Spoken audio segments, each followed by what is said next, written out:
Hospital in Vicksburg has a storied past. A chilling murder there in 2015 caught the attention of Mississippi, the nation, and ghost hunters. As WJTV's Beth Alexander reports, the hospital will soon be demolished, and Vicksburg leaders hope to breathe new life into the decaying area. It is dilapidated. It is an eyesore to our community, and it would be better for us to demolish it, flatten it, and redevelop something around a housing development with recreation in mind and some retail development. If Vicksburg Mayor George Flaggs has his way, Kuhn Hospital on Martin Luther King Jr. Boulevard will be demolished in 2018. The city has received 2 grants for the project totaling $420,000. These are the options they're considering now. One involves shops near the roadway with housing in the back. Option 2 creates a recreation center.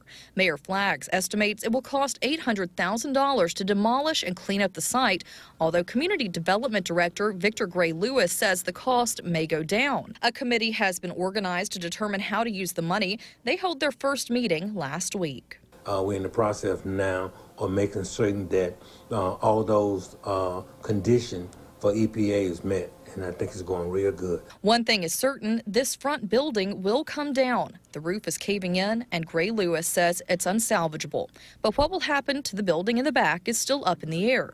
And we did find asbestos in both buildings, and in the back building, which I think we call the South, has an underground storage tank that's still 3/4 full of petroleum left over from 30 years, 40 years ago, still there. But the building is structurally sound. It has good bones, if you will. So the question is, do we try to take that building, or do we let's just clean the asbestos, remove the underground storage tanks, and then maybe it can be repurposed into another use?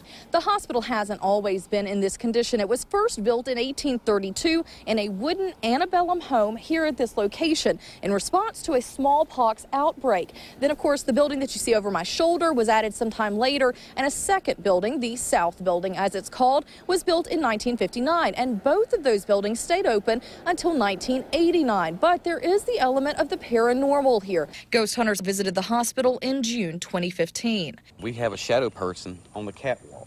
It was a Sunday night, and the ghost hunters stumbled across a trail of blood leading out of this building and to the body of 69-year-old Sharon Wilson. It'd be one of the only times I would say it, but thank God for the paranormal investigators in this one, because they're the ones that found the body of the victim. Warren County District Attorney Ricky Smith visited the scene the following Monday morning and later prosecuted the case. Raphael and Akeem McLeod were picked up in Wilson's stolen car after running a stop sign in Leland, Mississippi. Of course, the focus was on Akeem just as it was on Raphael. That at the time he was picked up, Akeem did not know what Raphael had done. Charges against Akeem were later dropped, and Raphael McLeod quickly confessed to police that he had watched Wilson at her home on Drummond Street, figured out where she kept a spare key, broke in, assaulted her, and took her to Kuhn Hospital, where she was shot and killed.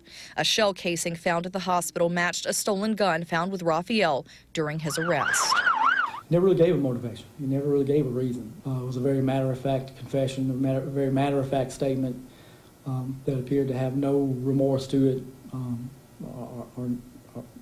or any type of feeling to it. My prayer goes out to the family, continues. You know, I went to the funeral, and in fact, she's over there. Her obituary is over there. And it reminds me of what a tragedy. It reminds me that it was unfortunate, unnecessary, and we just move forward, and as the families move forward, and I've talked to them since then, and I think we'll try to put this behind.